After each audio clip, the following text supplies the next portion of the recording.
Ano ang ginawa ng jutsu na inimbento ng bawat Hokage natin pag-usapan ito? Hashirama Senju the Mighty First Hokage. Although hindi ko rin alam. Marami tungkol sa jutsu na nilikha niya ako. Medyo sigurado na siya ang gumawa ng wood clone.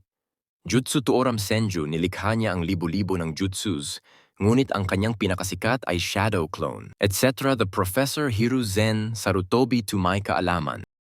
Sa palagay ko ay hindi nilikha ni Hiruzen anumang jutsu. Anumang jutsu ang dilaw na flash ng dahon matato nilikha niya ang Rasengan an Eiki rank Jutsu Tsunade. Ang unang ginang na Hokage nilikha niya ang 100 healing jutsu bagamat ipinapakita na si Mito Uzumaki maaring magkaroon ng jutsu muna dahil sa ang kanyang pagkakaroon ng selyo sa kanyang noo. Ang copy ninja Kakashi Hatake, siya ang gumawa ng Kikikikiri. Chidori Raikiri at kinopya ang mahigit 1,000 jutsus ang anak ng Prophecy Naruto.